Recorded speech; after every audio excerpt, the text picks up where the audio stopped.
Welcome to Middle East Briefing. The content of the briefing includes: Israel's war on Gaza, are boycotts hurting U.S. brands?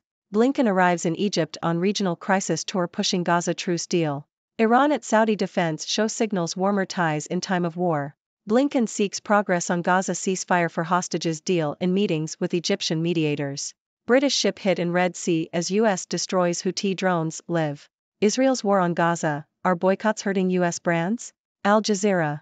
McDonald's has blamed boycotts against its products in some parts of the world, due to its perceived support for Israel, for missing sales targets.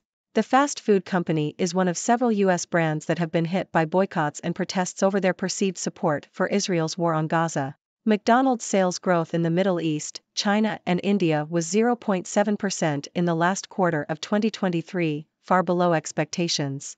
Similarly, Starbucks has slashed its annual sales forecast after a slump in growth, citing a significant impact on traffic and sales in the Middle East due to the war in Gaza. Blinken arrives in Egypt on regional crisis tour pushing Gaza truce deal. Al Jazeera. U.S. Secretary of State Antony Blinken has arrived in Egypt on his fifth regional tour since October 2021 to try and broker an agreement between Israel and Hamas as fighting continues in Gaza. Blinken will meet Egyptian mediators, who have been working with other Arab counterparts to try and end the war. The US, Egypt and Qatar have been trying to negotiate a deal to stop the fighting and enable the exchange of Israeli captives held by Hamas and Palestinian prisoners in Israeli jails.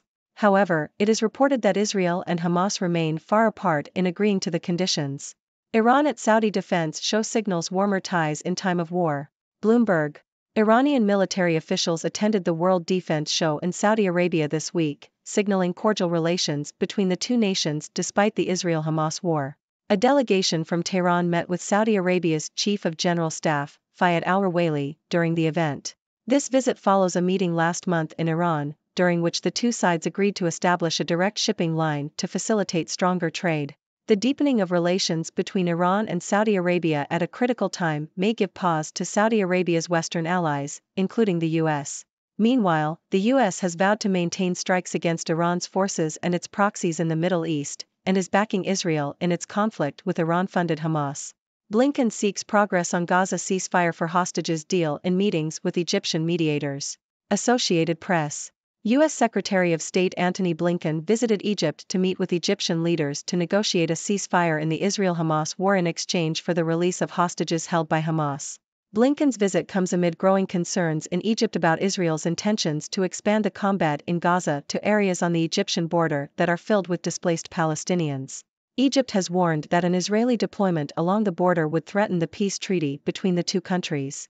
Blinken is seeking progress on a ceasefire deal, potential normalization of relations between Israel and Saudi Arabia, and preventing an escalation of regional fighting. Hamas and Israel are publicly at odds over key elements of a potential truce. The U.S. has dismissed Israel's calls for a path to a Palestinian state, and Iran's militant allies in the region have shown little sign of being deterred by U.S. strikes. Blinken also plans to travel to Israel to brief Israeli Prime Minister Benjamin Netanyahu and his war cabinet on what he heard from Arab leaders. British ship hit in Red Sea as U.S. destroys Houthi drones, live. The Independent. A British-owned cargo ship has been attacked in the Red Sea, just days after the UK and the US launched airstrikes targeting Houthis in Yemen. The ship suffered minor damage after being hit by a projectile while sailing off the coast of Yemen's Hodeidah. The U.S. military conducted a strike in self-defense against two Houthi drones in Yemen after a drone attack hit a base housing U.S. troops in Syria. Earlier, 6 Kurdish fighters were killed in a drone attack in Syria, with the U.S.-backed, Kurdish-led Syrian Democratic Forces accusing Syrian regime-backed mercenaries of carrying out the attack. The Iranian-backed Houthis said they fired missiles at 2 vessels in the Red Sea overnight, causing minor damage to 1 cargo ship. The United Kingdom Maritime Trade Operations (UKMTO) agency said it had received a report of a projectile fired at the port side of a ship located west of Hodeidah. The ship and crew were safe and proceeded on the planned passage. No group has claimed responsibility for the attack. The U.S. has vowed to take more retaliatory action targeting Iran-backed militants in the Middle East following the death of 3 U.S. troops in Jordan. The U.S. military launched its offensive in Iraq and Syria over the weekend in retaliation against attacks on its bases. Russia and China slam U.S. for Middle East strikes. Al Jazeera. Russia and China have criticized the U.S. for its recent airstrikes in Iraq and Syria, accusing Washington of increasing the risk of regional escalation. Russia alleged that the attacks were motivated by the upcoming U.S. presidential election and an attempt to influence domestic politics. China echoed concerns about escalating tensions and accused the U.S. of stoking turmoil in the region. Iran's ambassador also condemned the attacks, claiming they violated international law and were a distraction from Israel's actions in Gaza. The U.S. said the strikes targeted Iran-aligned groups that have resisted U.S. influence in the region. Blinken pushes for enduring Gaza peace deal in Riyadh visit. Financial Times. U.S. Secretary of State Antony Blinken has held talks with Saudi Crown Prince Mohammed bin Salman in Riyadh as part of the U.S.'s efforts to broker an enduring peace deal in the Middle East. Blinken's trip to Saudi Arabia is part of a larger tour that includes stops in Egypt, Qatar, Israel, and the West Bank. The U.S. considers the normalization of diplomatic ties between Saudi Arabia and Israel as a crucial step towards resolving the crisis in Gaza. Blinken is also trying to make progress with a proposal for a ceasefire in Gaza and the release of hostages held by Hamas. However, his visit comes at a time when there are concerns that the U.S. could be drawn into a wider regional conflict triggered by the Israel-Hamas war. The U.S. recently launched retaliatory strikes in Iraq, Syria, and Yemen in response to attacks on American troops and ships. How Washington emboldened the Houthis. Foreign Affairs. The United States and its partners have failed to effectively respond to the Houthi attacks on global shipping in the Red Sea. By waiting too long to retaliate and issuing multiple warnings, the U.S. and its allies have emboldened the Houthis and given them time to prepare for counterattacks. The U.S. should have immediately struck back to demonstrate its resolve and weaken the Houthis' capabilities. The longer the conflict continues, the greater the toll on global maritime trade, with cargo ships avoiding the Red Sea and shipping costs increasing significantly. The U.S. needs to consider stronger measures, such as redesignating the Houthis as a foreign terrorist organization and providing military aid to their enemies in Yemen, in order to deter future attacks and put a halt to the current barrage. The Houthi attacks are not solely aimed at ships with Israeli links, as they claim, but have targeted vessels from a wide range of countries. The attacks have had a significant impact on international trade, with ships having to reroute around the African coast, leading to increased costs and delays in deliveries. The U.S.'s passive approach of bolstering its presence and calling on the Houthis to stop has failed, and strikes on Houthi military infrastructure have not stopped the attacks. The U.S. needs to continue striking the group's military infrastructure until it loses the capability or will to continue its campaign. The Biden administration should have acted sooner to respond to the Houthis' attacks and needs to learn from this lesson for the future. China, Norway call for immediate ceasefire in Gaza as foreign ministers meet. South China Morning Post. China and Norway have called for efforts to prevent the conflict in Gaza from spilling over into the wider region, and have pledged stronger support for the Palestinian Authority, PA. Both countries support Palestine as a sovereign state and are concerned about the humanitarian situation in the Gaza Strip. They called for an immediate ceasefire and increased humanitarian assistance, as well as the release of detained persons. China and Norway also support a two-state solution and a political process that will enable both Israelis and Palestinians to live in peace and security. Is New Zealand risking reputational damage by sending troops to Red Sea? South China Morning Post.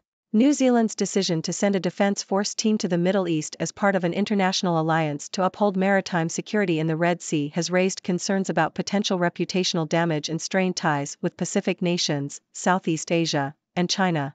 Experts argue that this move has strengthened the impression that New Zealand is aligning more closely with the U.S. and risks damaging its independent, principled foreign policy.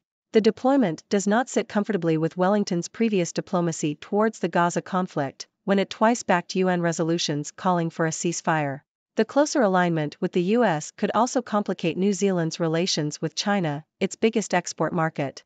However, it is premature to conclude that New Zealand has retreated wholesale into the Anglosphere. The country still prioritizes engagement with the Pacific region and intends to significantly strengthen engagement with ASEAN. New Zealand's deployment has been criticized for its contrast with the lack of action on the unfolding humanitarian disaster in Gaza. Ladies and gentlemen, it's your favorite observer from the sixth dimension, Dr. Six. Today, we have quite an interesting mix of news stories from the Middle East. From boycotts affecting U.S. brands to diplomatic efforts to broker peace, and even tensions between global powers, there's no shortage of excitement. So, let's dive right in. First up, we have McDonald's and Starbucks feeling the heat from boycotts due to their perceived support for Israel. It seems that these fast food giants are struggling to meet their sales targets, with McDonald's blaming boycotts in the Middle East, China, and India. Meanwhile, Starbucks has slashed its sales forecast, citing a significant impact on traffic and sales in the Middle East. It's a tough situation for these companies, but it goes to show the power of consumer sentiment when it comes to geopolitical conflicts. Speaking of conflicts, U.S. Secretary of State Antony Blinken is on his fifth regional tour, this time in Egypt, to try and broker a ceasefire between Israel and Hamas. Blinken's visit comes as fighting continues in Gaza, and he's hoping to make progress on a deal that would also involve the exchange of Israeli captives and Palestinian prisoners.